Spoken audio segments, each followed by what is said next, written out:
Bienvenue dans les secrets de la Grande Pyramide. Bâtie vers 2250 avant notre ère, la Grande Pyramide de Gizeh est l'un des édifices les plus emblématiques d'Égypte. C'est la plus grande des pyramides et la seule des 7 merveilles du monde antique à avoir résisté à l'épreuve du temps. Les chiffres associés à la Grande Pyramide de Gizeh sont impressionnants. Une main-d'œuvre de plus de 20 000 hommes, 6 millions de tonnes de pierre et un chantier de 20 ans. Une entreprise gigantesque pour le tombeau d'un pharaon.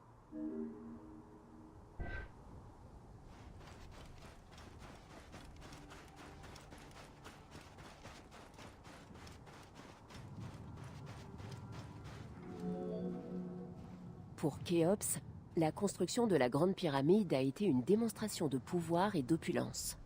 Elle fait partie du vaste complexe funéraire du pharaon, qui comprend aussi 2 temples, 3 pyramides annexes, une chaussée et une nécropole pour les bâtisseurs. On peut penser que la construction de ces monuments a été un moyen de prouver que Khéops était l'un des plus puissants pharaons à régner sur une Égypte unifiée. «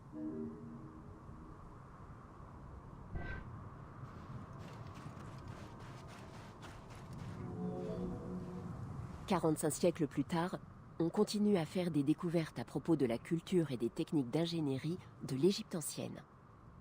Par exemple, un papyrus récemment exhumé nous offre un aperçu de la vie d'un marchand à l'époque de la construction de la pyramide. Et un registre de contremaîtres datant de la construction nous fournit des détails sur les ouvriers, les horaires de travail et les matières premières.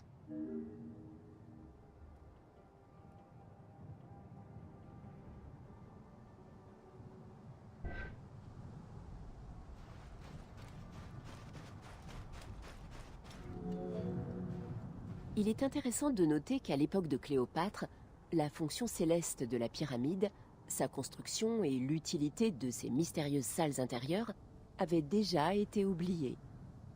Ce n'est que grâce à des études approfondies que nous commençons aujourd'hui à lever certains des mystères de la Grande Pyramide.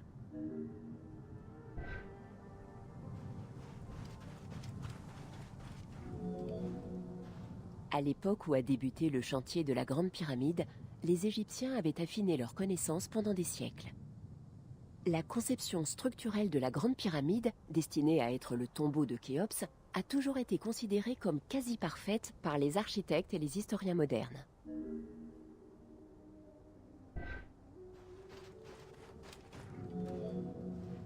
Orientée avec précision sur l'axe nord-sud selon les 4 points cardinaux, la Grande Pyramide présente une longueur de 230 mètres sur chacun de ses côtés et sa hauteur originale était de 147 mètres. Sa base forme un carré presque parfait, avec une erreur de seulement 0,05%.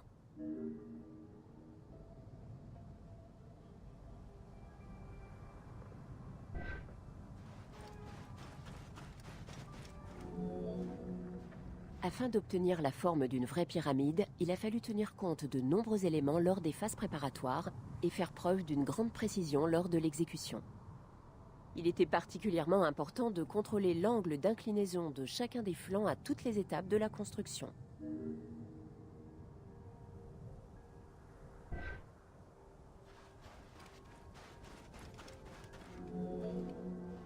La construction de la Grande Pyramide a nécessité des blocs de calcaire extraits de carrières d'une masse de 2 à 15 tonnes.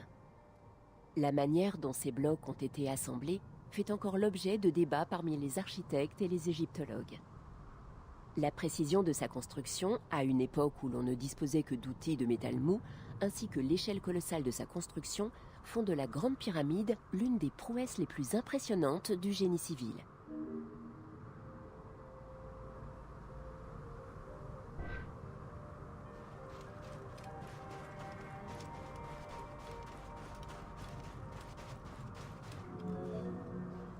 On estime que la construction de la Grande Pyramide a nécessité entre 600 000 et 2 millions de blocs de pierre. Des experts ont calculé que la mise en place des 2,3 millions de pierres dont est composé ce monument aurait exigé le déplacement de 12 blocs par heure, sans interruption, pendant 20 ans.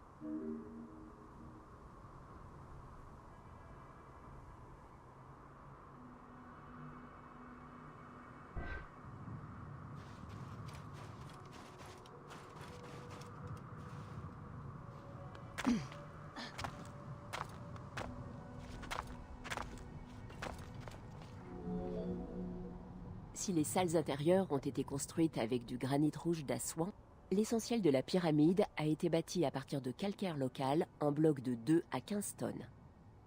La manière dont les pierres ont été mises en place fait l'objet de débats. De récentes recherches partent du principe qu'elle a été construite autour d'une vaste rampe intérieure.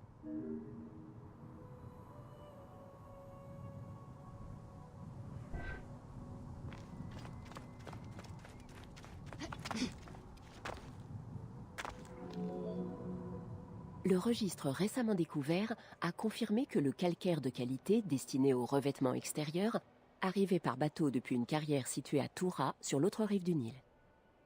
Une fois l'édifice achevé, le revêtement lisse et poli de la Grande Pyramide devait refléter les rayons du soleil, ce qui lui valut le nom d'horizon de Khéops.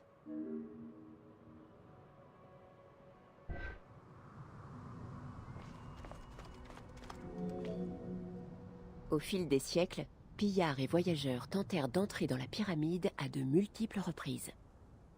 Des récits antiques donnent des détails sur l'intérieur de l'édifice et prouvent que certains sont parvenus à y pénétrer, même si l'on ignore qui furent les premiers.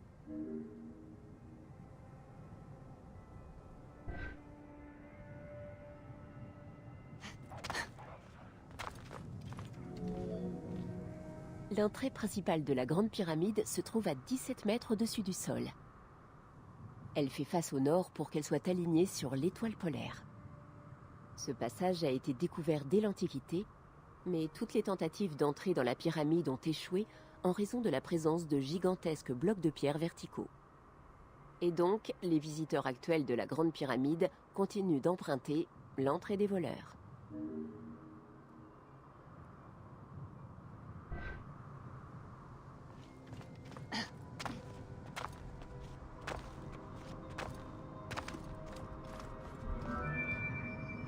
L'entrée des voleurs aurait été ouverte au IXe siècle sur ordre du calife Al-Mamoun.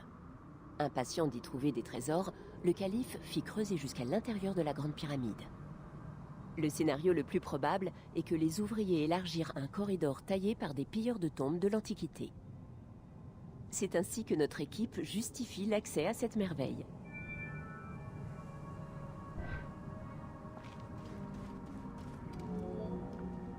Les tentatives pour accéder à la Grande Pyramide et découvrir ses éventuels secrets se sont poursuivies au fil des siècles.